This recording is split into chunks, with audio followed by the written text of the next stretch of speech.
Starting. हरे Krishna.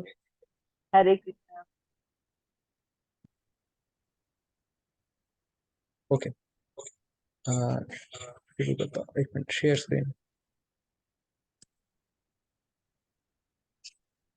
Share screen हो रहा है यार ना? अम्म, कहाँ पे दे? अम्म, नहीं नहीं नहीं, एक मिनट रुक जाओ, फिर से बात कर लो लोगों से। हाँ, okay. Hare Krishna, thank you for Hare joining. Krishna. सबका स्वागत है। नेक्स्ट डिस्कशन भगवत गीता का। हमने 22 श्लोक तक किया था, तो 23 श्लोक से करना है। जल्दी से क्विक प्रेयर कर लेते हैं। नमो विष्णु पदाय कृष्ण पृष्ठाय भूतले श्रीमते वेद व्यास प्रेस नामे नमो विष्णु पदाय कृष्ण पृष्ठाय भूतले श्रीमते भक्ति वेदांत मैं बस सबसे रिक्वेस्ट करूंगी कि जो भी कोई रीड करना चाहता है ना, प्लीज वीडियो ऑन कर लें। That will be really helpful for me. Thank you. Okay, श्लोक नंबर 23। नैनं छिन्दन्ति शस्त्राणि, नैनं दहति पावकः, न चैनं क्लेदयन्त्यापो, न शोषयति मारुतः। आत्मा और शरीर के बीच में डिफरेंस डिस्कस कर रहे हैं भगवान जी अर्जुन से। तो 7 श्लोक और हैं लगभग।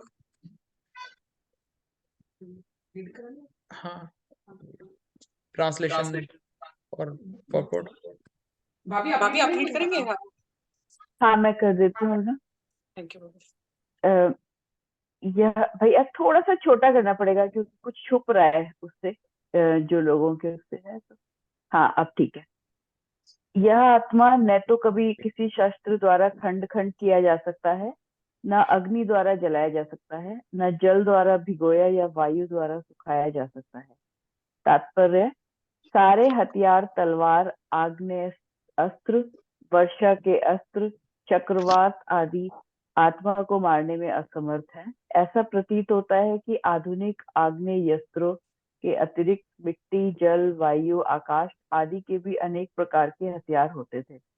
यहाँ तक कि आधुनिक युग के नाभिकीय हथियारों की गणना भी आग्नेय अस्त्रों में की जाती है, किंतु पूर्व काल में विभिन्न पार्थिव तत्वों से बने हुए हथियार होते थे। आग्नेय अस्त्रों का जामना जल के हथियारों से किया जाता था, जो आधुनिक विज्ञान के लिए अज्ञात है। आधुनिक विज्ञान को चक्रवात हथियारों का भी पता नहीं है। जो भी हो, आत्मा को न तो कभी खंड खंड किया जा सकता है और न किन्हीं वैज्ञानिक हथियारों से उसका संहार किया जा सकता है, चाहे उनकी संख्या कितनी ही क्यों ना हो। मायावादी इसकी व्याख्या नहीं कर सकते कि जीव किस प्रकार अपने अज्ञान के कारण उत्पन्न हुआ और तत्पश्चात माया की शक्ति से आवृत हो गया। न ही आदि परमात्मा से जीवों को विलग कर पाना संभव था। प्रत्युत सारे जीव परमात्मा से विलग हुए अंश हैं। चूंकि वे सनातन अणु आत्मा है, अतः माया द्वारा आवृत होने की उनकी प्रवृत्ति स्वाभाविक है और इस तरह वे भगवान की संगति से पृथक हो जाते हैं। जिस प्रकार अग्नि के स्वलिंग अग्नि से विलग होते ही बुझ जाते हैं, यद्यपि इन दोनों के गुण समान होते हैं। वराह पुराण में जीवों को परमात्मा का भिन्न अंश कहा गया है। भगवत गीता के अनुसार भी वे शाश्वत रूप से ऐसे ही है। अतः मोह से मुक्त होकर भी जीव पृथक अस्तित्व रखता है, जैसा कि कृष्ण के द्वारा अर्जुन को दिए गए उपदेशों से स्पष्ट है। अर्जुन कृष्ण के उपदेश के कारण मुक्त तो हो गया, किंतु कभी भी कृष्ण से एकाकार नहीं हुआ। ओके, सो इस परपोर्ट में तो बेसिकली श्लोक है नैनम छिंदंती शस्त्राणि, नैनम दहती पावका। कि भाई ना एनम, एनम कौन है? आत्मा। कह रहे हैं भगवान जी कि इसको छिन भिन्न नहीं कर सकते हो, किसी शस्त्र से काट नहीं सकते। ना इसको आग जला सकती है, पावक आग जो है वो जला नहीं सकती। ना अपो जो है पानी, वो उसको भिगो सकता है। और ना हवा मारुता जो है वो उसको सुखा सकती है। ठीक है, तो आत्मिक तत्व और शरीर के बीच में डिफरेंस बता रहे हैं भगवान जी, किसका किसी तरह नाश नहीं किया जा सकता। और प्रभुपाद परपोर्ट में बेसिकली दो मेन पॉइंट्स मेरे को समझ में आए हैं। एक तो प्रभुपाद ये बता रहे हैं कि भाई जो शस्त्रों की बात कर रहे हैं कि ये हमारे आजकल जो शस्त्र यूज होते हैं वो मेनली अग्नि एलिमेंट पे बेस्ड है, फायर एलिमेंट पे। लेकिन प्रभुपाद कहते हैं कि पहले जमाने में तो जल एलिमेंट पे भी होते थे, वायु एलिमेंट पे भी होते थे, वायु अस्त्र होता था, वरुण अस्त्र होता था, बहुत सारे अस्त्र होते थे जो अब नहीं है। तो बेसिकली प्रभुपाद ये कह रहे हैं कि आजकल लोग अपने आप को बहुत एडवांस समझते हैं, लेकिन आधुनिक विज्ञान के लिए ये अज्ञात हैं ये सारे शस्त्र। तो इसमें प्रभुपाद ये पॉइंट रख रहे हैं कि हम लोग आजकल अपने आप को बहुत एडवांस समझते हैं, लेकिन पहले के जमाने के जो अस्त्र थे वो बहुत ज्यादा एडवांस थे, उसके बावजूद भी आत्मा को कोई उसका संहार नहीं कर सकता। ठीक है।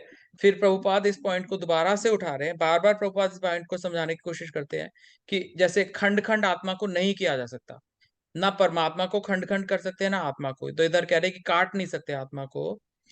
फिर वो कहते हैं कि जो मायावादी लोग हैं वो बेचारे, देखो कई कई पॉइंट्स रखे प्रभुपाद ने समझाया। एक, उन्होंने कहा मायावादी इसकी व्याख्या नहीं कर सकते कि जीव किस प्रकार अज्ञान के कारण उत्पन्न हुआ और उसके बाद माया की शक्ति से आवृत हो गया और फिर अलग भी हो गया। तो हमने ये कई बार डिस्कस किया है, लेकिन फिर भी रिपीट करना अच्छा है कि जो जड़ पदार्थ है, जो ये प्रकृति है जिससे हमारा शरीर मन बुद्धि बना हुआ है, एक ही है और एक जीवात्मा है। ठीक है।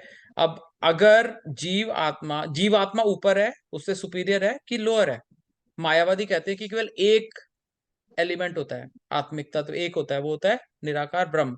वो कहते हैं कि आप भी ब्रह्म हो, मैं भी ब्रह्म हूँ, भगवान भी ब्रह्म है, तो उनमें कोई डिफरेंस नहीं है। ठीक है। तो अब उसमें ये समझना बड़ा मुश्किल हो जाता है कि ब्रह्म सुपीरियर है कि प्रकृति सुपीरियर है। अगर ब्रह्म सुपीरियर है तो वो प्रकृति के आवेश में आया कैसे, है ना? और अगर अगर माया सुपीरियर है तो फिर आप भगवान या इसकी बात ही क्यों करते हो जब माया सुपीरियर है? क्योंकि माया, अगर माया के, तो वो एक्सप्लेन नहीं कर सकते इस चीज को, क्योंकि वो आत्मिक तत्व को केवल एक मानते हैं। तो फिर प्रभुपाद बता रहे हैं कि ये जो वराह पुराण है उसमें साफ साफ लिखा हुआ है कि जीव जो है वो परमात्मा के अंश हैं, लेकिन भिन्न है, अलग अलग हैं। ऐसा नहीं है कि परमात्मा के साथ थे फिर अलग हो जाते हैं। तो प्रभुपाद ये समझाने की कोशिश कर रहे हैं कि आत्मिक तत्व में कोई चेंज नहीं आता है कभी भी, जैसा है वैसा ही है। तो जीव जैसा है वैसा ही रहेगा, वैसा ही था वैसा ही रहेगा, एक अलग छोटा सा आत्मिक तत्व। और परमात्मा है वो भी जैसा है वैसा ही रहेगा, यानी कि एक विभू, या जिसका कोई अनंत आत्मिक तत्व। ठीक है। तो इनके अंदर ये ऐसा कभी नहीं होता है कि जीव भगवान में मिल गए फिर अलग हो गए, परमात्मा के टुकड़े टुकड़े हो गए, ऐसा कुछ नहीं होता। एग्जैक्टली ऐसे के ऐसे ही रहते हैं हमेशा। भगवत गीता में भी यही फिलॉसफी समझाई हुई है, वराह पुराण में भी, सारे वैदिक लिटरेचर में यही समझाई हुई है, लेकिन इसको तोड़ मड़ोड़ के लोग अपनी बुद्धि का गलत प्रयोग करके इसको मायावाद में लेके आते हैं। ठीक है। और फिर एंड में भी प्रभुपाद कह रहे हैं कि अर्जुन जो है at the end of Bhagavad Gita भगवान जी के उपदेश सुन के अर्जुन मुक्त हो गया। किस चीज से मुक्त हो गया? अज्ञान से, अटैचमेंट से, मोह से। लेकिन कृष्ण से एकाकार नहीं हुआ, कृष्ण से एकाकार नहीं हुआ। और मेरे को याद है महाभारत के अंदर ये बताया गया था कि अर्जुन भगवान के एक, जैसे भगवान जो अपने पैराफ्रेनेलिया के साथ आते हैं, हमेशा अकेले नहीं आते, अपनी पूरी टीम के साथ आते हैं। जब भी भगवान अवतार लेते हैं तो उनकी पूरी टीम आती है, बलराम जी भी आते हैं, अन्य कई सारे देवी देवता आते हैं, उनके जो जीव तत्व हैं, जो उनके अच्छे डिवोटीज हैं, वो सारे आते हैं। तो अर्जुन जो है वो इसके पहले नर नारायण का अवतार जब भगवान जी लेके आए थे, तो उसमें जो दो ट्विंस ऋषि थे, उसके अंदर से नारायण जो थे वो भगवान थे और नर जो थे वो अर्जुन थे। ठीक है। तो ये आत्माएं हमेशा सेम रहती हैं और अलग अलग की बॉडी बदलती है केवल। तो ये मैसेज दे रहे हैं भगवान जी इसमें। ठीक है। अगर कहीं पे भी कोई क्वेश्चन होगा तो प्लीज रोक लेना, नहीं तो हम जल्दी चलते हैं।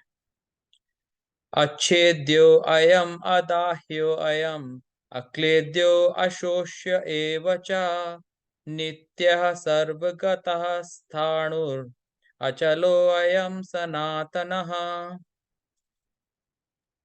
भैया आप बोलेंगे क्या प्लीज, आप रीड करेंगे? क्या उसको पढ़ना है? शब्दार्थ पढ़ूं? हाँ, शब्दार्थ ओके। पढ़ लो, अच्छा है। और अगर शब्दार्थ पढ़ना अच्छेद्य चाहिए, उससे ना हमें थोड़ा अच्छेद्य वर्ड बाय ना वर्ड का आइडिया टूटने लगता है।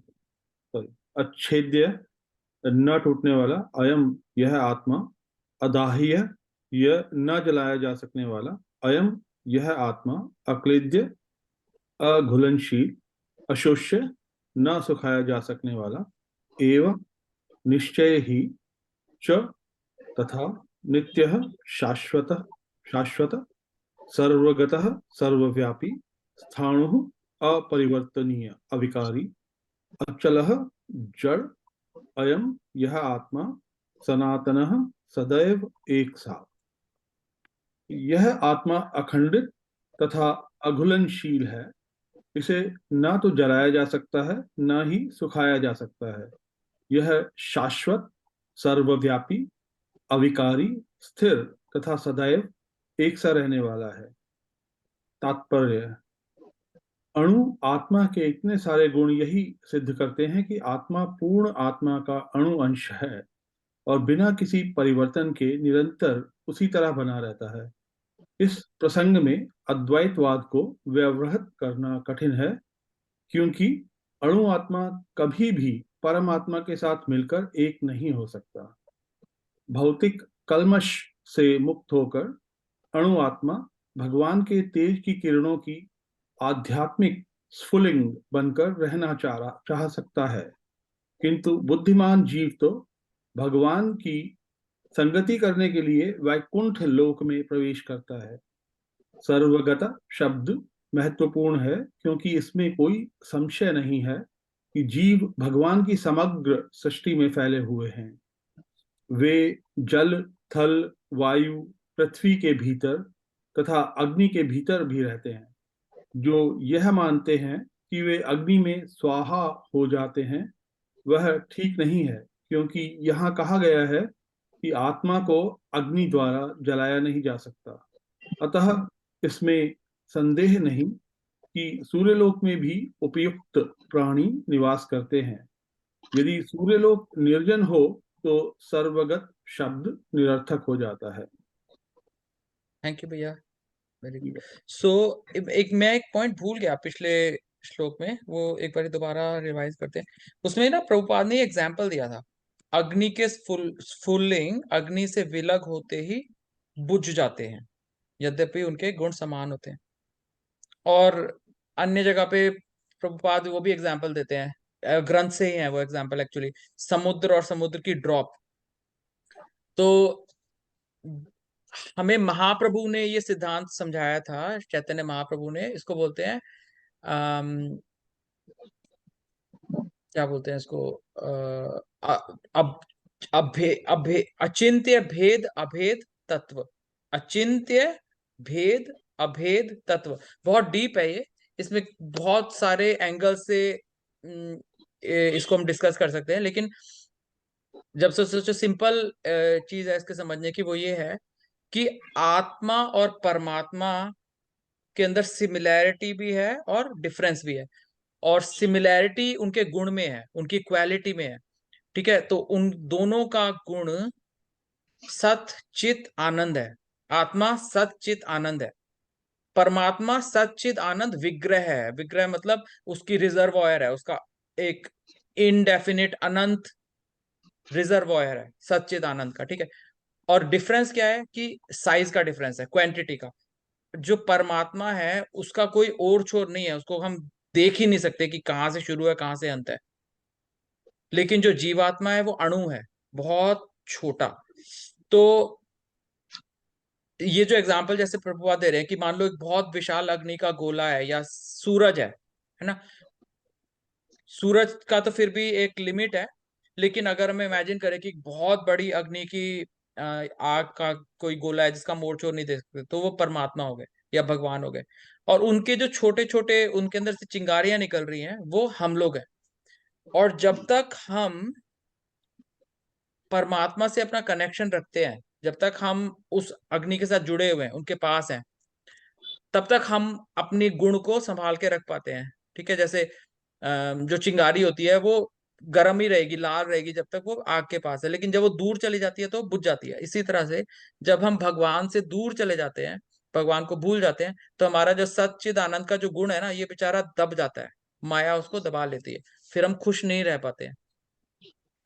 तो क्योंकि क्यों है ऐसा? ऐसा इसलिए क्योंकि हम बहुत छोटे हैं।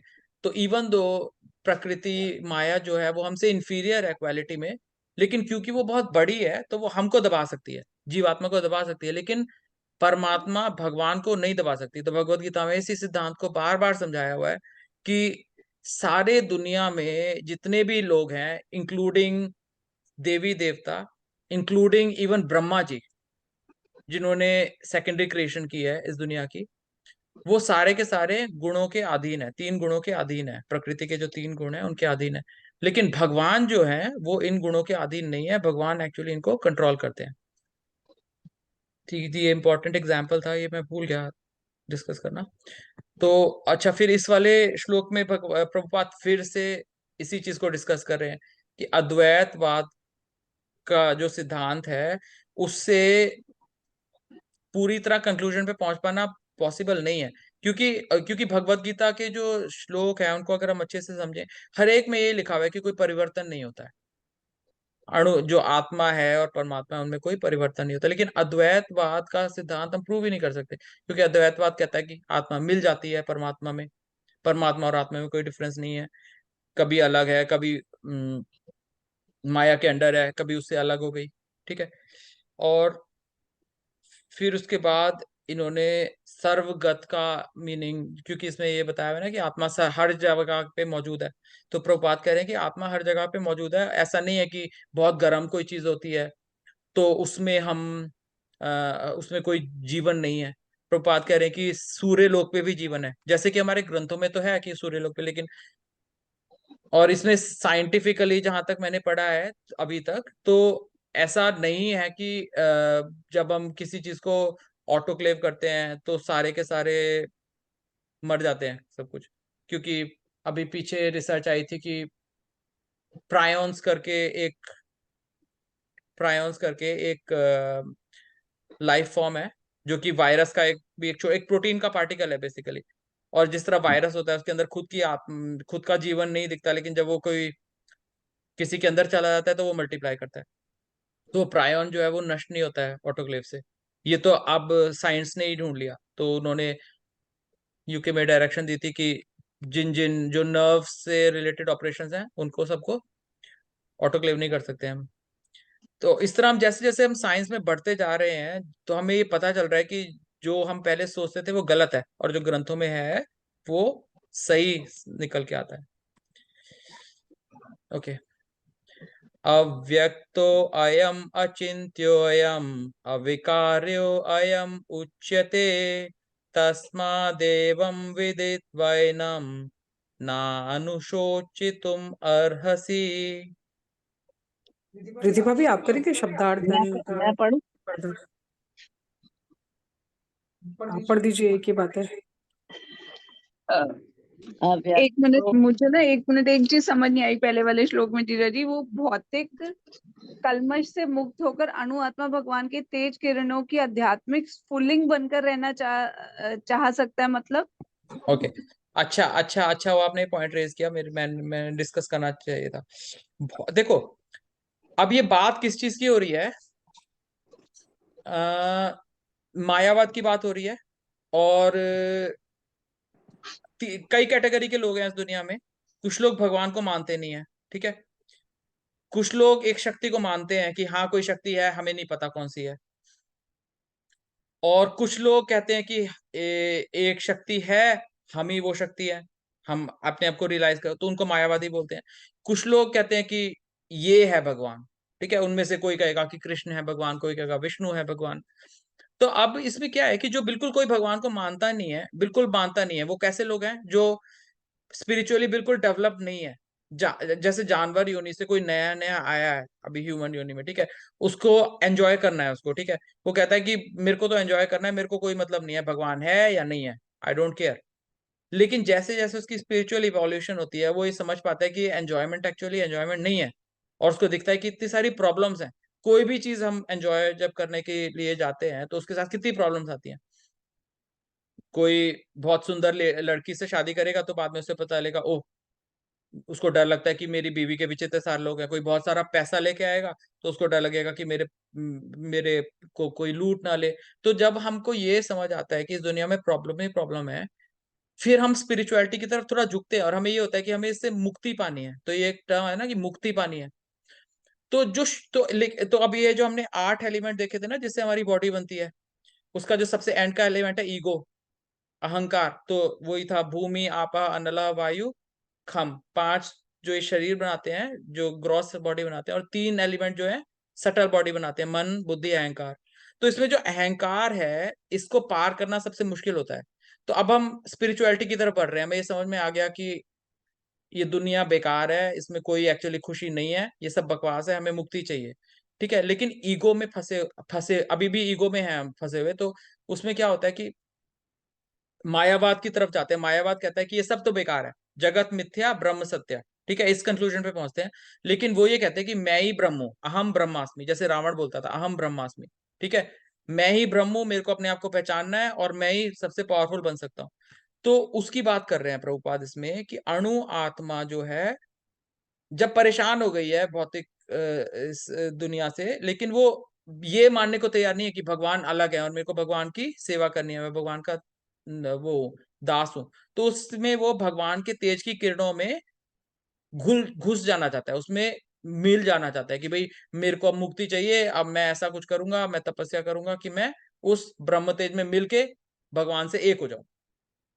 तो ये मायावाद की बातें कर रहे हैं भगवान जी। और इसमें जैसे आप कभी किसी मेडिटेशन कैंप में जाओगे ना, और अगर उनके टीचर से पूछोगे आपका फिलॉसफी क्या है, आप कराना क्या चाहते हो, ultimately what do you think correct क्या है, मतलब क्या आपका एम क्या है करना, तो वो ये बताते हैं कि हम जब ये भौतिक चीजें छोड़ के, अब मेडिटेट करके, अपने दिमाग को शांत करके धीरे धीरे ऊपर उठते हैं, फिर हम उस ब्रह्म तेज में मिलके एक हो जाते हैं, सारी प्रॉब्लम्स का नाश हो जाता है, हमें मुक्ति मिल जाती है।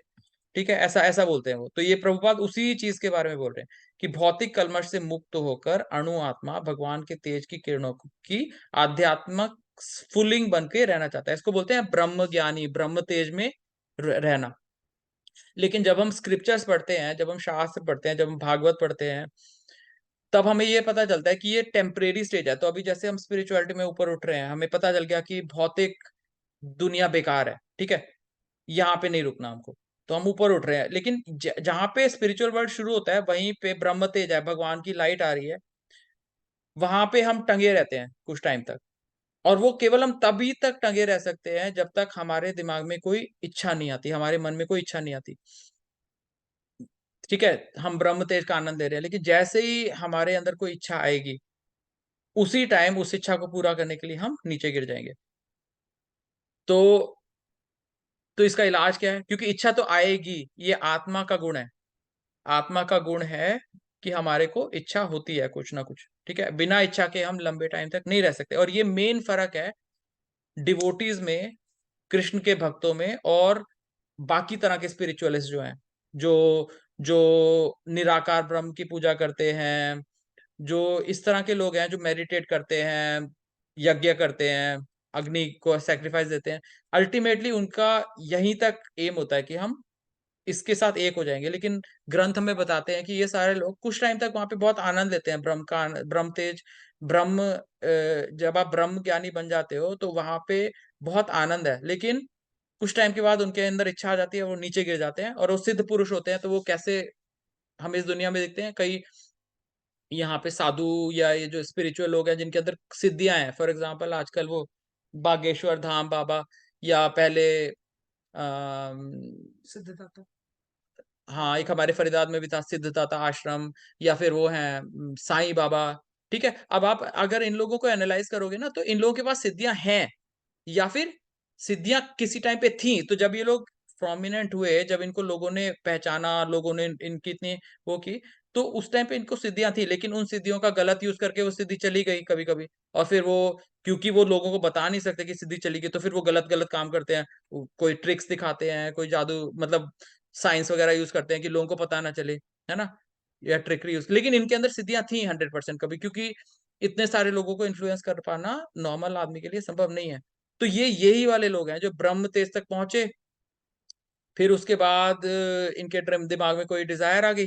तो हमें ग्रंथ ये बताता है, जब आप ग्रंथ को अच्छी तरह समझोगे तो ये बताता है कि इसका जो अल्टीमेट फाइनल इलाज है ना, जिससे हम वापस नहीं आएंगे, वो यही है कि जीव अपनी पोजीशन को पहचाने कि मैं छोटा हूँ, मैं भगवान का सेवक हूँ, मेरे मन में डिजायर आएगी, लेकिन अगर मैं भगवान की सेवा करने की केवल इच्छा करूं, भगवान को खुश करने की केवल इच्छा करूं, यही मेरे दिमाग में डिजायर हो, तो फिर मैं इस प्रॉब्लम से बाहर निकल सकता हूँ। और जब तक ये डिजायर रहेगी भगवान की सेवा करने की, तब तक प्रॉब्लम से बाहर रहेंगे। ठीक है, और जैसे ही हमको ये डिजायर आए कि मेरे को भी फेमस होना है, मेरे बारे में क्यों नहीं लोग पूछते, तो फिर हम दोबारा नीचे गिर जाएंगे। डज इट मेक सेंस ये सारी चीजें? ठीक है, thank you Dheeraj ji. Thank you. एकदम से किसी को भी मन नहीं कर। हाँ, अव्यक्त हो या मैं ठीक है। पढ़िएगा। हाँ जी। अव्यक्तो अयम् अचिन्तयो अयम् अविकार्यो अयम् उच्यते तस्मादेवं विदित्वा एनं न अनुशोचितुम् अर्हसि। यह आत्मा अव्यक्त है, अकल्पनीय, मतलब कल्पना नहीं की जा सकती इसके विषय में, ना ये व्यक्त, ना इसे देखा जा सकता है, अपरिवर्तनीय है, इसमें कोई बदलाव नहीं आता, ऐसा कहा जाता है। यह जानकर तुम्हें शरीर के लिए शोक नहीं करना चाहिए। भगवान जो है अर्जुन को समझा रहे हैं कि इसलिए तुम्हें शरीर के लिए शोक नहीं करना चाहिए। और अर्जुन के बहाने हमें ही बता रहे हैं कि हमें शोक नहीं करना चाहिए। कि तात्पर्य इसे, पढ़िए। इसके अर्थ पढ़ो क्या? अच्छा, अर्थ नहीं पढ़ा, अर्थ तो पढ़ लिया आपने, तात्पर्य। नहीं, मैंने तात्पर्य तो पढ़िए। सीधा सीधा तात्पर्य तात्पर्य पढ़ लिया। पढ़िए। तात्पर्य जैसा पहला कहा जा चुका है कि आत्मा इतना सूक्ष्म है कि इसे सर्वाधिक शक्तिशाली सूक्ष्मदर्शी यंत्र से भी नहीं देखा जा सकता। जिस यंत्र से हम छोटे छोटे देख लेते हैं, उस यंत्र के द्वारा भी हमें आत्मा को देखा नहीं जा सकता। अतः यह अदृश्य है। जहां तक आत्मा के अस्तित्व का संबंध है, श्रुति के प्रमाण के अतिरिक्त, श्रुति मतलब वेद शास्त्रों के प्रमाण के अतिरिक्त अन्य किसी प्रयोग द्वारा इसके अस्तित्व को, इसकी सत्ता को सिद्ध नहीं किया जा सकता। हमें यह सत्य स्वीकार करना पड़ता है, क्योंकि अनुभव गम्य सत्य होते हुए भी आत्मा के अस्तित्व को समझने के लिए कोई अन्य साधन नहीं है। हमें अनेक बातें केवल उच्च प्रमाणों के आधार पर माननी पड़ती है। कोई भी अपनी माता के आधार पर अपने पिता के अस्तित्व को स्वीकार नहीं कर सकता। माता के आधार पर अपने पिता के अस्तित्व को अस्वीकार नहीं कर सकता। माता ने जो कह दिया कि ये तेरा पिता है, तो वही हमें उसे मानना पड़ता है। कोई और हम कह नहीं सकते कि ये नहीं है, क्योंकि माता ही जो है आधार है। पिता के स्वरूप को जानने का साधन या एकमात्र प्रमाण माता है। इसी प्रकार वेदा अध्ययन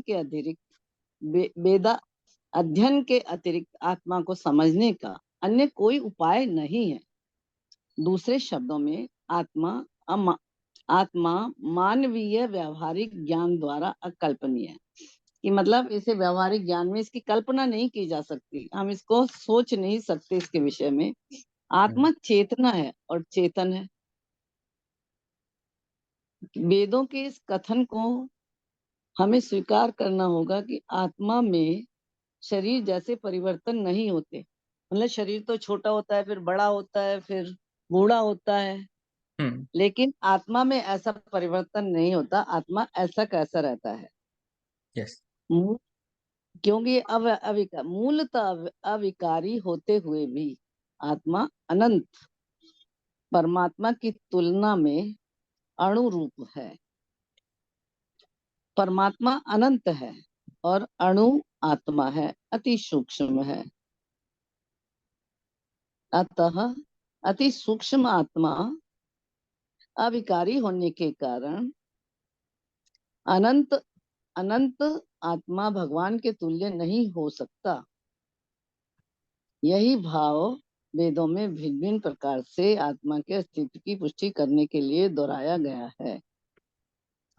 ये बात समझ नहीं आ रही। अति सूक्ष्म आत्मा अविकारी होने के कारण इस अनंत आत्मा हाँ, इसमें ये भगवान के बता रहे हैं ना भगवान जी, प्रभुपाद ये समझा रहे हैं कि देखो अविकारी है, ये दो तीन हाँ पिछले श्लोकों में बताया कि अविकारी है, ठीक है। तो हाँ आत्मा विकारी जो है जैसा है वैसा ही था, और अनंत परमात्मा भी जैसा है वैसे ही था, ये दोनों अविकारी हैं, ठीक है। हम्म तो इनमें अच्छा फर्क है, बेसिक चीज ये समझने की है कि इनमें फर्क है। आत्मा और परमात्मा दो डिफरेंट एंटिटीज हैं, और ये हम इनको एक नहीं मान सकते। ये इनमें कोई हाँ चेंज नहीं आता है, आत्मा भी कोई कभी चेंज नहीं आता परमात्मा में, तो कोई ऐसी सिचुएशन हाँ नहीं हो तो सकती कि ये कभी एक थे फिर खंडित हो गए। कोई कहे कि आत्मा का हमारा जन्म कैसे हुआ, हम भगवान से अलग कैसे अलग थे, बस इतना हमें समझना है कि अलग थे, कैसे हुए क्या हुए, नहीं। आत्मा पहले भी अलग थी, अभी भी अलग है और हमेशा अलग रहेगी। परमात्मा पहले भी अलग थे, अभी भी अलग है और हमेशा अलग रहेंगे। ये चीज पर समझनी है हमको। कहते तो ये है कि भक्ति के द्वारा आत्मा जो है परमात्मा में जाके मिल जाती है। अगर नहीं हमारी मिलती, इतनी भक्ति नहीं। नहीं, यही तो बता रहे हैं। आत्मा देखो, जैसे हम नमक पानी में मिलाते हैं, ठीक है, हम्म हम्म घुल जाता है। तो उस, हाँ उसके बाद दिखता नहीं है ना वो नमक।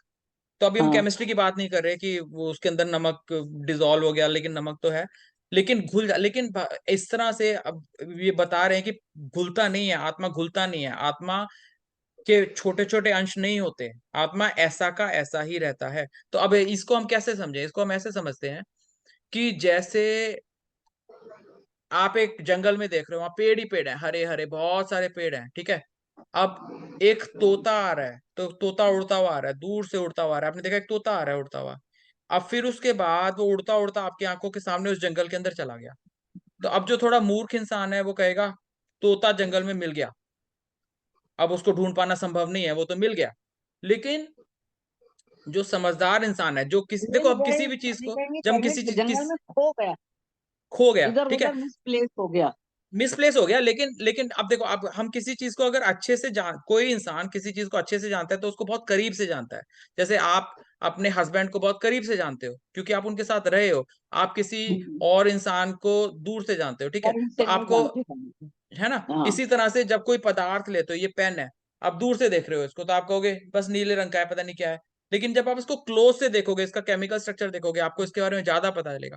तो इसी तरह से जो इंसान एक्चुअली जंगल में जाके चला गया, ठीक है, उसको ज्यादा डिटेल नॉलेज है, वो देखेगा कि हाँ मुझे लग रहा था कि ये तोता जो है जंगल में मिल गया, लेकिन एक्चुअली तोता तो उस डाली के उस ब्रांच पे बैठा है, अलग है, और वो उड़ के बाहर भी आ सकता है। तो सेम सिचुएशन है। जो इंसान, जो स्पिरिचुअलिस्ट, जो आध्यात्मवादी आध्यात्म को बहुत दूर से देख रहा है, उसके बारे में ज्यादा जानकारी नहीं है, वो ये समझ पाता है कि आत्मा परमात्मा में मिल गई, काम खत्म हो गया, आत्मा परमात्मा एक हो गए। लेकिन जो और डिटेल में उसको पास जाके देखता है, वो देख पाता है कि भाई आत्मा और परमात्मा करीब आ गए, एक दूसरे के पास आ गए। ये परमात्मा तो हर जगह वैसे भी है ही ना। तो आत्मा और हम्म परमात्मा है, लेकिन आत्मा फिर भी अलग है, और वो अलग भी हो सकता है, दोबारा से भी अलग हो सकता है, ऐसा नहीं है कि वो अगल अलग नहीं हो पाएगा। तो यही कहने का मतलब है। तो जो जो मायावादी होता है वो कहता है कि बस मेरे को तो मुक्ति चाहिए, एक बार मुक्ति मिल गई, मेरा काम खत्म हो गया, मैं भगवान बन जाऊंगा, ठीक है। और जो जो और डिटेल में उसको जानता है, और डिटेल में वो ये समझ पाता है कि ऐसा कभी नहीं होने वाला कि मैं उसके अंदर घुल के उस वो ही बन जाऊं। ऐसा नहीं होने वाला, मैं अलग हूं, अलग ही रहूंगा। लेकिन मैं जब तक उनकी सेवा करता रहूंगा तब तक मेरे अंदर उनकी जैसी क्वालिटीज रहेंगी। जैसे अग्नि का जो वही अभी हमने चिंगारी डिस्कस की थी ना, तो चिंगारी जब तक आग के पास है, स्रोत के पास है, तब तक वो लाल हाँ रहेगी, हाँ गर्म रहेगी। हाँ तो इसी तरह जब तक हम भगवान से जुड़े हुए हैं, तब तक हमारे अंदर सच्चिद आनंद रहेंगे। हमें जैसे भगवान के अंदर गुण है, अद्वेष्ट सर्वभूतानां मैत्रा करुणे वचा, ये सारे गुण जो भगवान के अंदर है, ये हमारे अंदर हो सकते हैं। कब हो सकते हैं? जब हम भगवान के साथ जुड़े रहेंगे, जुड़े रहेंगे। हमेशा सतत भगवान के साथ लगे रहेंगे, ठीक है, तब हमारे अंदर ये गुण हो सकते हैं। जैसे ही हम अलग होंगे, ये हमारे गुण बुझ जाएंगे। जैसे पेड़ का पत्ता टूट जाता है ना, तो हरा नहीं रहता, वो सूख जाता है। इसी आप एग्जाम्पल देखोगे ना, अगर जो भगवान के जो भक्त हैं, भगवान के अनन्य भक्त, शुद्ध भक्त, तुकाराम जी, सुदामा, ये सब इतने, इनके अंदर इतनी अच्छी क्वालिटीज होती हैं कि इनको अलग से नहीं बताना पड़ता कि अच्छी तरह बिहेव करो, चोरी मत करो, क्योंकि भगवान के साथ जुड़े जब रहते हैं तो इनके अंदर ये अपने आप ऑटोमेटिकली ये सारी क्वालिटीज आती हैं। ऑटोमेटिकली, जैसे आग के साथ जुड़ा हुआ जब वो होता है चिंगारी, तो अपने आप ही गर्म रहती है। ठीक है, तो यही डिफरेंस बताया है इसमें बेसिकली अभिकारी। कुछ, आई होप कि कुछ सेंस बनी। हाँ, कुछ वो ये विकार नहीं उत्पन्न होता किसी भी तरह से। चलो नेक्स्ट। ठीक है, एक मिनट, आगे इसके अंदर मेरे को एक चीज डिस्कस करनी थी, एक चीज है, ये जो श्लोक है, श्लोक इटसेल्फ के अंदर भगवान जी ने कहा अचिंत्यो अयम। अचिंत्यो मतलब इसकी कल्पना नहीं की जा सकती। कल्पना क्यों नहीं की जा सकती? देखो, हम देखते हैं ना, हमने आज तक अगर कोई चीज देखी ही नहीं लाइफ में, तो सोचे क्या? तो हम हाँ कैसे सोचें, किस आधार पे सोचें, किससे कंपेयर करें, है ना? जैसे फॉर एग्जांपल, अभी तो दुनिया काफी एक हो गई है इंटरनेट से, लेकिन आप इमेजिन करो आज से 50 साल पहले, 60-70 साल पहले, जब हमारे दादा दादी यंग थे काफी, उस टाइम पे अगर उनको कोई बताता कि एक देश है अमेरिका, वहां पे मल्टी लेवल कार पार्क है, वैसे ऐसे जाते जाओ वहां पे क्या बहुत सारी पता नहीं। कार, तो वो सोचते पागल है, पता नहीं क्या बोल रहा है, कार क्या होता है, गाड़ी क्या होती है, उनको नहीं पता। अगर मान लो आप ये सोचो, मेरे परदादा हैं या उनके भी जो फादर हैं, उन उनको कोई बोले जाके, या जब वो थे 100-150 साल पहले, तो उनके पास उनको कोई जाके बोले कि एक ऐसी चीज आएगी, एक ऐसी चीज है जिसके अंदर आप हजारों मील दूर बैठे हुए इंसान की शक्ल देख सकते हो और उससे बात कर सकते हो, तो क्या वो उसकी कल्पना कर सकते हैं? वो कर ही नहीं सकते, क्योंकि उन्होंने कभी ऐसी चीज कोई भी नहीं देखी देखी, नहीं। है ना? तो इसी तरह से हम अपनी इन आंखों से कोई स्पिरिचुअल एलिमेंट नहीं देख पाते, तो इसलिए हम उसको नहीं सोच पाते। अचिंत्य है हमारे लिए, अकल्पनीय है। ठीक है, और इसमें प्रभुपाद ये बता रहे हैं कि एग्जाम्पल दे रहे हैं कि माँ जो है, देखो अभी जेनेटिक टेस्टिंग आ गई है, जीन टेस्टिंग आ गई है, तो आप टेस्ट कर सकते हो कि आप उनके बेटे हो, उस पिता के बेटे हो कि नहीं हो। लेकिन फिर भी अगर कोई इंसान सोचे कि मेरे को अपनी माँ पे विश्वास नहीं है, मेरे को अपने फादर को ढूंढना है, मैं जीन टेस्टिंग करके ढूंढूंगा, तो क्या आज भी ढूंढ सकता है क्या? वो किसके पास जाएगा? वो किस किस के पास जाएगा, कहेगा कि मेरे को अपने सेल्स दो ताकि मैं टेस्टिंग कर पाऊँ?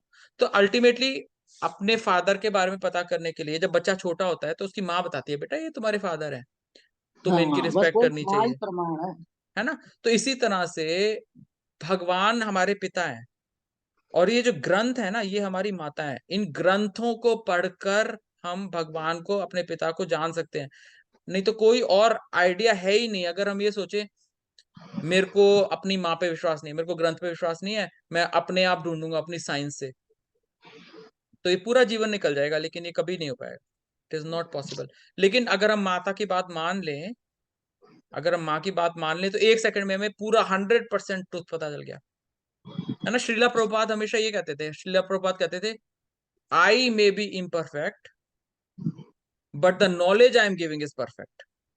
वो कहते थे कि मेरे अंदर बहुत सारी कमियां हैं, ठीक है, होंगी, लेकिन ये जो मैं तुम्हारे को दे रहा हूं नॉलेज, ये परफेक्ट है। क्यों परफेक्ट है? क्योंकि उन्होंने एक शब्द भी अपना नहीं लिया, सारे के सारे ग्रंथों को केवल उन्होंने भाषा बदल दी, संस्कृत से इंग्लिश में कर दिया, ठीक है? तो इसीलिए परफेक्ट है। वो कहते हैं कि I may be imperfect but the knowledge is 100% perfect, and if you read this knowledge you can become perfect. आप परफेक्ट बन सकते हो क्योंकि नॉलेज परफेक्ट है। ओके। अचैनम नित्य जातम नित्यम वा मन्यसे मृतम तथापि त्वं महाबाहो नैनं शोचितुम अर्हसि। प्रीति भाभी इस बार आप रीड कर दो प्लीज। हाँ जी। हरे कृष्ण। किंतु यदि तुम सोचते हो कि आत्मा अथवा जीवन के लक्षण सदा जन्म लेते हैं तथा सदा मरते हैं, तो भी हे महाबाहु, तुम्हारे शोक करने का कोई कारण नहीं है। अर्थात सदा से दार्शनिकों का एक ऐसा वर्ग चला आ रहा है जो बौद्धों के ही समान यह नहीं मानता कि शरीर के परे भी आत्मा का स्वतंत्र अस्तित्व है। ऐसा प्रतीत होता है कि जब भगवान श्री कृष्ण ने भगवत गीता का उपदेश दिया तो ऐसे दार्शनिक विद्यमान थे और लोकायतिक तथा वैभाषिक नाम से जाने जाते थे। ऐसे दार्शनिकों का मत है कि जीवन के लक्षण भौतिक संयोग की एक परिपक्व अवस्था में ही गठित होते हैं। आधुनिक भौतिक विज्ञानी तथा भौतिकतावादी दार्शनिक भी ऐसा ही सोचते हैं। उनके अनुसार शरीर भौतिक तत्वों का संयोग है और एक अवस्था ऐसी आती है जब भौतिक तथा रासायनिक तत्वों के संयोग से जीवन के लक्षण विकसित हो उठते हैं। नृतत्व विज्ञान इसी दर्शन पर आधारित है। संप्रति अनेक छद्म धर्म जिनका अमेरिका में प्रचार हो रहा है इसी दर्शन का पालन करते हैं और साथ ही शून्यवादी अभक्त बौद्धों का अनुसरण करते हैं। यदि अर्जुन को आत्मा के अस्तित्व के विश्वास नहीं था, जैसे कि वैभाषिक दर्शन में होता है, तो भी उसके शोक करने का कोई कारण न था। कोई भी मानव थोड़े ही रसायनों की क्षति के लिए शोक नहीं करता तथा अपना कर्तव्य पालन नहीं त्याग देता है। दूसरी ओर इसका मतलब यही है कि हमें अपने कर्तव्यों का पालन करना है, किसी भी अवस्था में हम हो, कैसे भी हम हो। दूसरी ओर आधुनिक विज्ञान तथा वैज्ञानिक युद्ध में शत्रु पर विजय प्राप्त करने के लिए ना जाने कितने टन रसायन फूंक देते हैं। दूसरी ओर आधुनिक विज्ञान तथा वैज्ञानिक युद्ध में शत्रु पर विजय प्राप्त करने के लिए ना जाने कितने टन रसायन फेंक देते हैं। वैभाषिक दर्शन के अनुसार आत्मा शरीर के क्षय होते ही लुप्त हो जाता है। अतः प्रत्येक दशा में चाहे अर्जुन इस वैदिक मान्यता को स्वीकार करता है कि अणु आत्मा का अस्तित्व है या कि वह आत्मा के अस्तित्व को स्वीकार नहीं करता, उसके लिए शोक करने का कोई कारण न था। इस सिद्धांत के अनुसार क्योंकि पदार्थ से प्रत्येक क्षण असंख्य जीव उत्पन्न होते हैं और नष्ट होते रहते हैं, अतः ऐसी घटनाओं के लिए शोक करने की कोई आवश्यकता नहीं है। यदि आत्मा का पुनर्जन्म नहीं होता तो अर्जुन को अपने पितामह तथा गुरु के वध करने के पाप फलों से डरने का कोई कारण न था। किंतु साथ ही कृष्ण ने अर्जुन को व्यंग पूर्वक महाबाहु कहकर संबोधित किया, क्योंकि उसे वैभाषिक सिद्धांत स्वीकार्य नहीं था जो वैदिक ज्ञान के प्रतिकूल है। क्षत्रिय होने के नाते अर्जुन का संबंध वैदिक संस्कृति से था और वैदिक सिद्धांतों का पालन करते रहना ही उसके लिए शोभनीय था। Hare Krishna. Okay, thank you very much. तो ये श्लोक जो है इसमें भगवान देखो लिंक है, इस पिछले श्लोक में भगवान जी ने बोला अचिंत्यो अयम, इसको सोचा नहीं जा सकता। अब इस श्लोक में बोल रहे हैं कि अचैनम नित्य जातम नित्यम वा मन्य से मृतम वा मन्य से मृतम। वो कह रहे कि अगर तुम ये मानते हो कि आत्मा या तो होता ही नहीं है या आत्मा भी मर जाता है, अगर तुम ये मानते हो कि आत्मा मर जाता है फिर भी कोई दुख मनाने का कारण नहीं है। अब देखो ये हमें समझना पड़ेगा कि ये भगवत गीता, ये महाभारत हुई क्यों थी। भगवान बताते हैं ना, चैप्टर 4 में हम पढ़ेंगे कि यदा यदा ही धर्मस्य ग्लानिर्भवति भारत, है ना, धर्म को रीएस्टैब्लिश करने के लिए भगवान जी दोबारा आते हैं। तो और ये ज्ञान जो भगवान जी दे रहे हैं अर्जुन को नहीं, अर्जुन के बहाने से हम सबको दे रहे हैं, और हम सब लोगों में बहुत भिन्न भिन्न प्रकार के अलग अलग तरह के लोग हैं। तो अभी कोई पूछ सकता है कि भगवत गीता में अर्जुन को भगवान जी अलग अलग तरह से समझाने की कोशिश कर रहे हैं। पूरी भगवत गीता में हम देखेंगे कि भगवान जी बहुत अलग अलग एंगल से समझा रहे हैं। कभी कुछ बोलते हैं अल्टीमेट एम ये है कि अपना कर्म करो, लेकिन कभी ये बोल रहे हैं कि तुम आत्मा हो, शरीर नहीं हो। कभी बोलेंगे कि तुम्हें अपना निष्काम कर्म करना चाहिए। कभी बोलेंगे कि जब तुम ध्यान लगाओगे तो तुमको पता चलेगा कि तुम्हें युद्ध करना चाहिए। कभी बोलेंगे कि जब तुम ज्ञान लोगे तब तुम्हें पता चलेगा कि तुम्हें युद्ध करना चाहिए। ऐसा क्यों बोल रहे हैं? क्योंकि भगवान जी इस बहाने से हम सबको नॉलेज दे रहे हैं, ठीक है।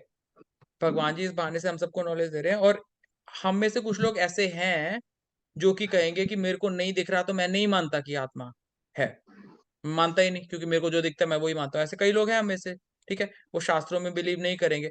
तो उन उन उन लोगों को भगवान कह रहे हैं कि अगर तुम ये मानते हो कि आत्मा नहीं होता है या मर जाता है, उसके बाद भी क्यों, अगर उसके बाद भी कोई शोक करने का तो कोई मतलब नहीं है, क्योंकि ये तो होना ही है।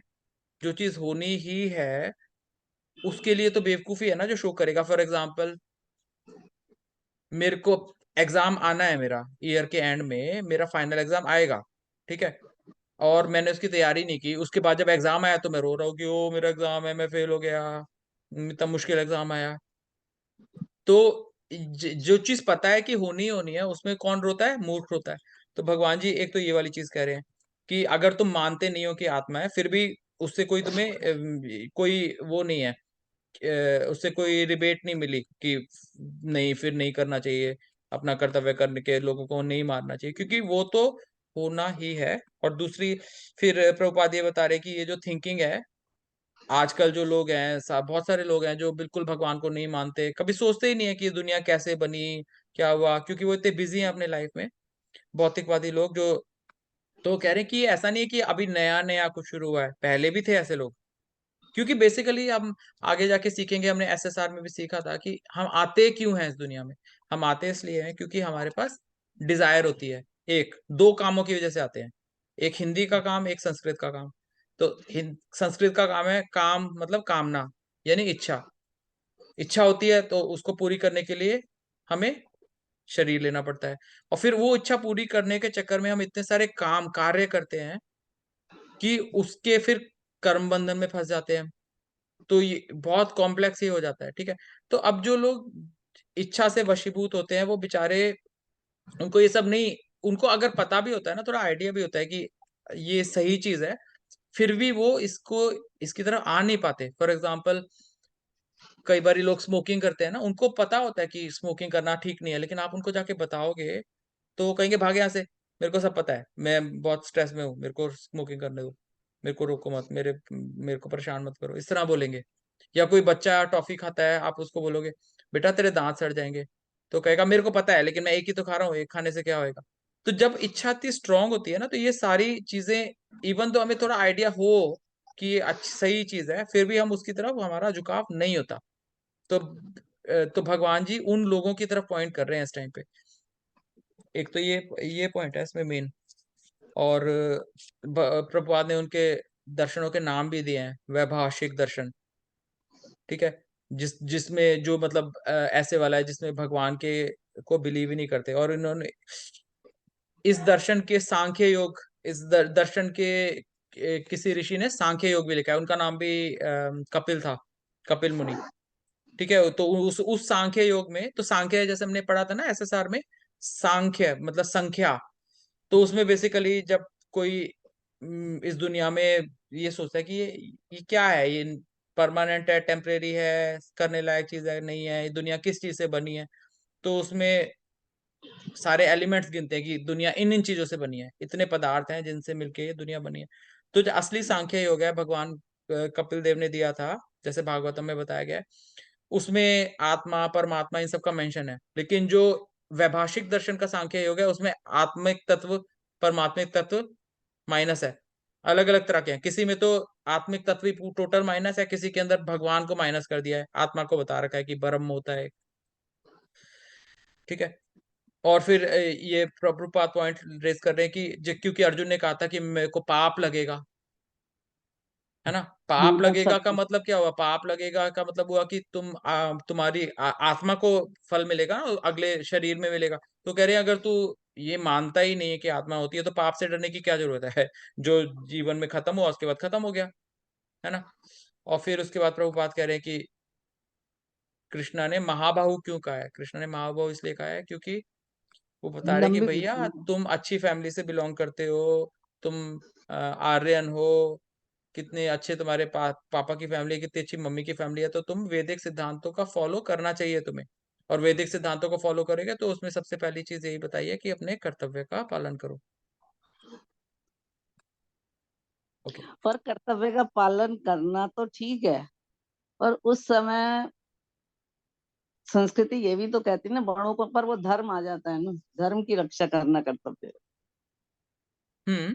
तो वही तो कर्तव्य है ना। है, धर्म की रक्षा। क्षत्रिय का कर्तव्य हाँ, है क्षति त्रायते इति क्षत्रिय, अपनी प्रजा को क्षति से बचाना, और उसके लिए उसको चाहे कुछ भी करना पड़े, है वो है ना। ना, धर्म की रक्षा के लिए। नहीं तो भीष्म पितामह तो इसके लिए पूजनीय थे। जैसे कि जैसे कि हमने एसएसआर में डिस्कस किया था। अभी आप ये मानो कि मोदी जी हैं, मोदी जी इतने हाँ, स्ट्रिक्ट रूल्स बनाते हैं। इन्होंने मान लो रूल बनाया कि सारे जो भी आतंकवादी होएगा, जो भी जिसके पास भी आतंकवादी के पास कोई गन है उसको शूट कर दिया जाए। लेकिन बाद में पता चला कि मोदी जी का कोई रिलेटिव है जी, वही हेड कर रहा है, तो मोदी जी बोले ओहो हो, मैं नहीं कर सकता, ये मैं देश का प्राइम मिनिस्टर से हट रहा हूँ और मैं मैनेज नहीं कर सकता, क्योंकि उनका कोई रिलेटिव निकल आया, चाहे उनके फादर थे या उनके दादाजी थे हाँ, या हाँ, उनके वो कोई बात सीनियर ठीक थे। है। तो फिर ये बात सही तो कोई भी नहीं मानेगा ना। हाँ, आप दूसरे लोगों को तो मारने के तैयार हो, लेकिन अपने हाँ, अपने अपने फादर को, अपने दादा को नहीं मारने के लिए तैयार हो, जबकि वो फिर भी गलत लोगों के साथ हैं, जिससे सारी प्रजा का नाश होगा। तो नाश। ये तो ये इसीलिए तो कार्पण्य दोषो उपहता स्वभाव आ गया ना। ओके। हम्म, जातस्य हि ध्रुवो मृत्युर्ध्रुवं जन्म मृतस्य च, तस्मात् परिहार्यर्थे न त्वं शोचितुम् अर्हसि। ज्योति आप पढ़ दोगे क्या प्लीज? जिसने जन्म लिया है उसकी मृत्यु निश्चित है, और मृत्यु के पश्चात पुनर्जन्म भी निश्चित है। अतः अपने अपरिहार्य कर्तव्य पालन में तुम्हें शोक नहीं करना चाहिए। तात्पर्य: मनुष्य को अपने कर्मों के अनुसार जन्म ग्रहण करना होता है, और एक कर्म अवधि समाप्त होने पर उसे मरना होता है, जिससे वह दूसरा जन्म ले सके। इस प्रकार मुक्ति प्राप्त किए बिना ही जन्म मृत्यु का यह चक्र चलता रहता है। जन्म मरण के इस चक्र से वृथा, हत्या, वध और तथा युद्ध का समर्थन, इस थोड़ा आगे करेंगे इसको अंशु जी, सॉरी, नहीं समर्थन होता। नहीं होता। किंतु मानव समाज में शांति तथा व्यवस्था बनाए रखने के लिए हिंसा तथा युद्ध अपरिहार्य है। कुरुक्षेत्र का युद्ध भगवान की इच्छा होने के कारण अपरिहार्य था, और सत्य के लिए युद्ध करना क्षत्रिय का धर्म है।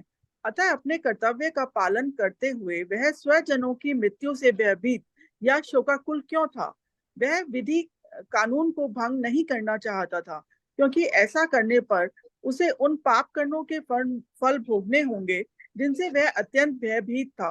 अपने कर्तव्य का पालन करते हुए वह स्वजनों की मृत्यु को रोक नहीं सकता था, और यदि वह अनुचित कर्तव्य पथ का चुनाव करे तो उसे नीचे गिरना होगा। ओके, नहीं हो गया इसको।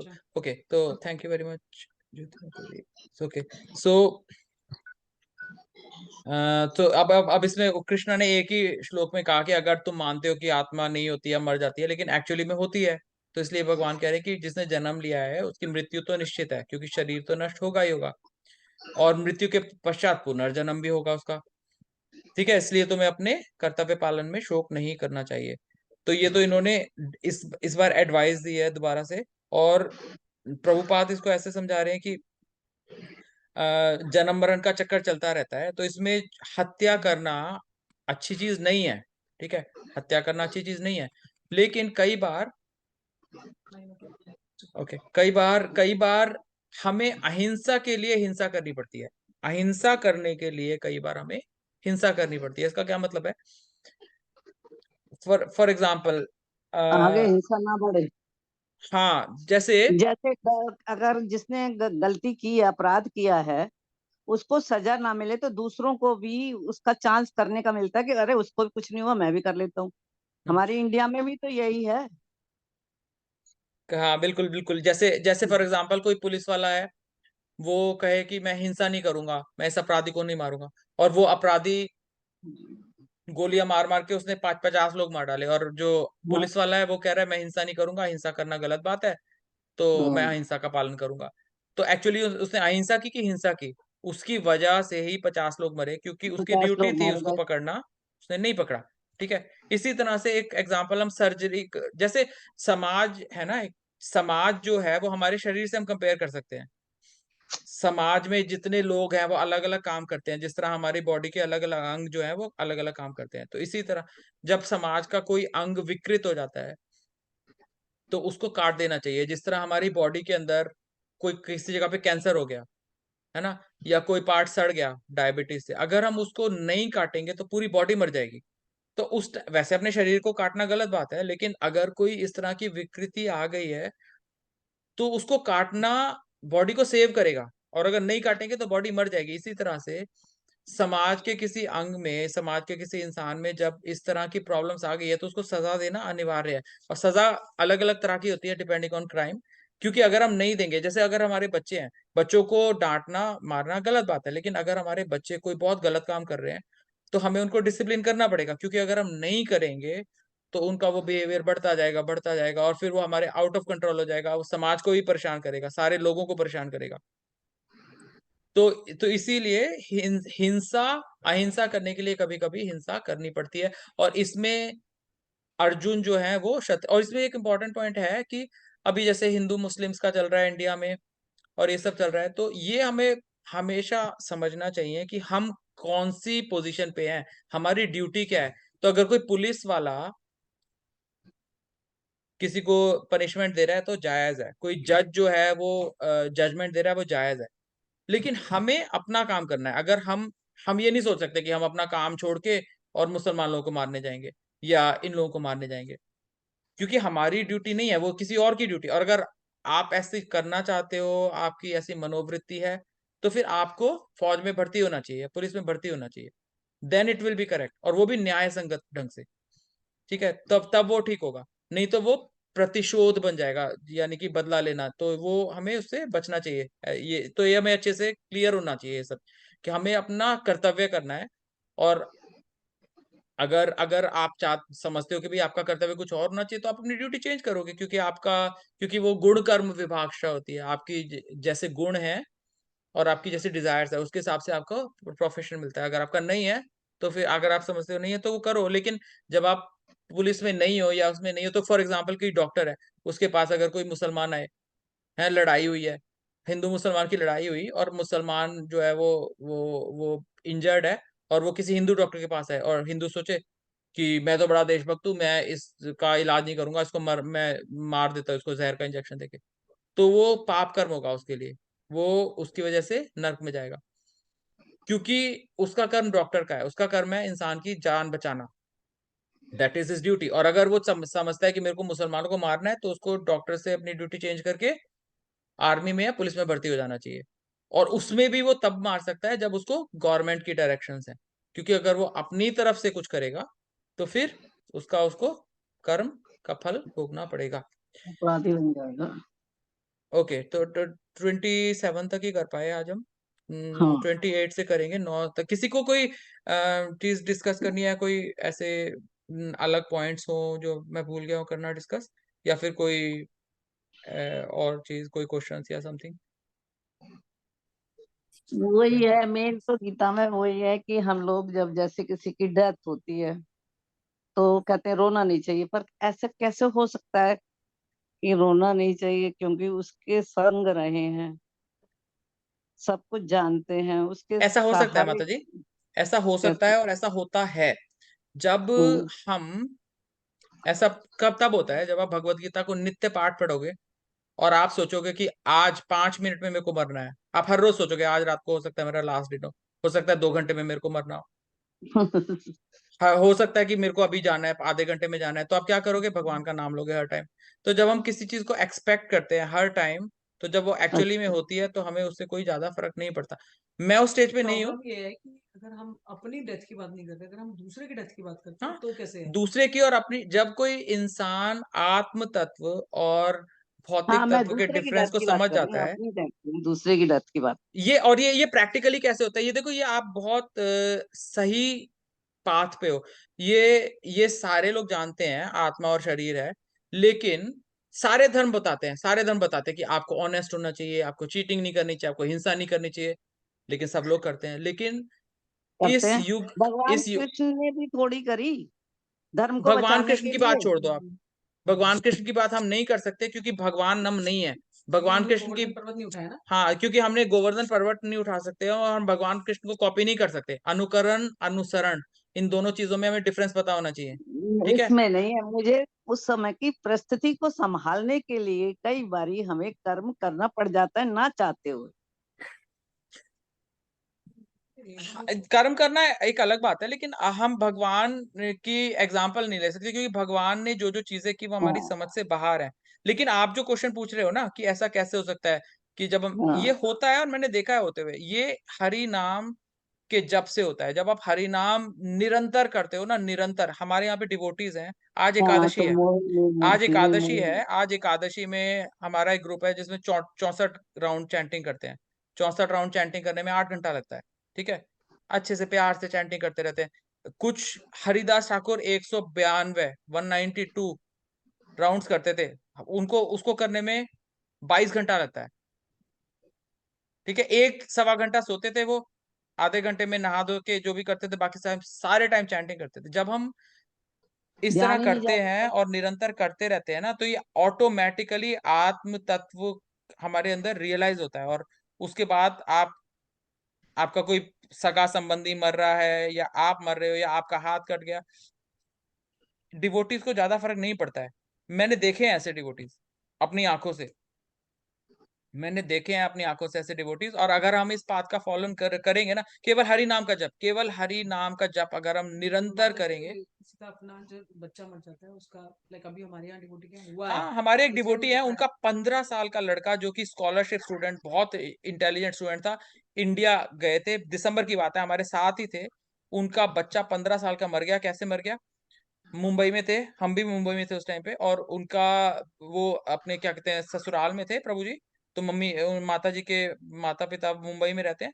वो बच्चा नहा रहा था और नहाते नहाते आया ही नहीं बाहर, और पता चला कि वो अंदर ही अंदर मर गया। गैस गीजर था, उसको कार्बन मोनोऑक्साइड पॉइजनिंग हो गई। आईसीयू लेके गए, 1 महीना आईसीयू में रहा। हम लोग भी उस टाइम थे, दिसंबर की बात है। और आपका इमेजिन करोगे आप इमेजिन नहीं कर सकते, आईसीयू में जब उनके बेटे ने प्राण छोड़े ना, वो 1 महीने तक रहा, तो माता जी और प्रभु जी अकेले थे। और वो पता है क्या डिस्कस कर रहे थे उस टाइम पे?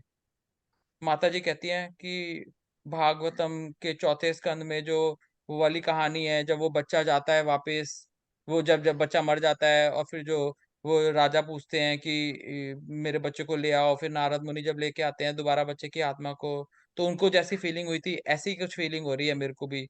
और प्रभु जी भी ये बात बोल रहे थे, और वो भागवत, उस उनके बेटे के प्राण निकल गए और वो भागवत डिस्कस कर रहे थे उस टाइम पे।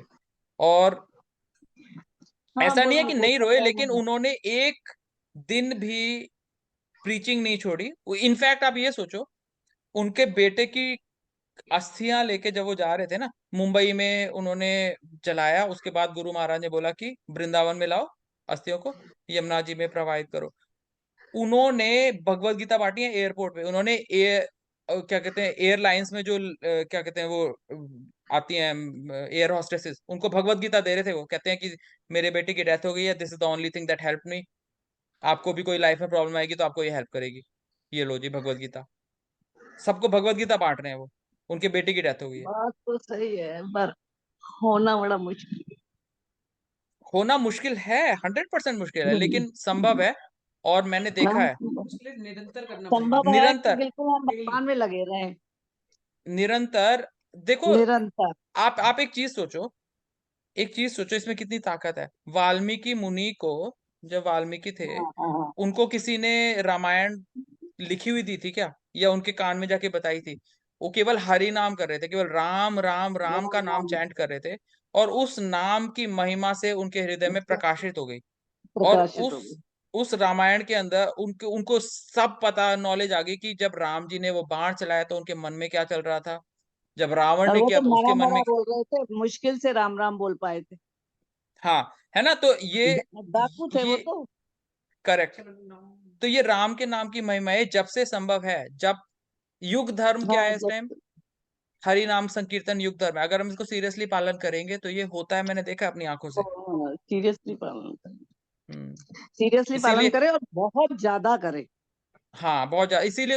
इसीलिए तो हमने जब एसएसआर किया था तो हमने ये कहा था ना कि भाई ये भगवत गीता समझना ही इम्पॉसिबल है जब तक हम जप ही नहीं कर रहे। वैसे अगर हम आज जप के दिन नहीं कर रहे, कितनी माला करते हो? आज के दिन कितनी माला करते हैं? माता जी, जितनी ज्यादा मैक्सिमम हो जाए तो जैसे, ग्रुप्स बने हुए हैं तो उनमें हाँ देखो ऐसा है, प्रभुपाद बहुत दयालु थे। नहीं तो प्रभुपाद के पहले उनके जो गुरु थे भक्ति सिद्धांत सरस्वती ठाकुर महाराज, वो कहते थे 64 माला से कम हरि नाम एक दिन में जो करता है वो इंसान होने के लायक नहीं है, पशु है वो। 64 माला, और 64 माला करने में 8 घंटा लगता है। प्रभुपाद ने स्टैंडर्ड कम किया, उन्होंने कहा कि लोग बहुत बिगड़े हुए हैं, कम से कम 16 माला करो, 2 घंटे तो जाप करो। लेकिन जितनी ज्यादा हाँ करो, 16। कुछ आप अगर वो मैंने लेक्चर भेजा था ना प्रभु का, अपने जो प्रभु है वृंदावन आनंद वृंदावन प्रभु, आनंद वृंदावन प्रभु और उनका ग्रुप 192 राउंड्स करते हैं एकादशी के दिन। सारे बैठ जाते हैं और राउंड ही करते रहते हैं, करते ही रहते हैं, करते उनके घर पे होते हैं सारे। एक खाना वाने में तो कुछ करना नहीं है, ना खाना खाना है ना पानी पीना है, टाइम कोई वेस्ट ही नहीं करना। तो okay, is there any other question for anyone? Hare Krishna. Thank you. नहीं है ना कोई और क्वेश्चन? नहीं, चलो, thank you very much for participating. अगर कोई और क्वेश्चंस होंगे तो please post in the group. Sunita आपको क्वेश्चन है क्या? हरे कृष्ण। हरे कृष्ण। हरे कृष्णा। सुनीता आपको क्वेश्चन तो नहीं पूछा ना? ठीक है, नहीं। हरे कृष्ण। ठीक है, thank you Sunita, sorry. Thank you. Hare Krishna.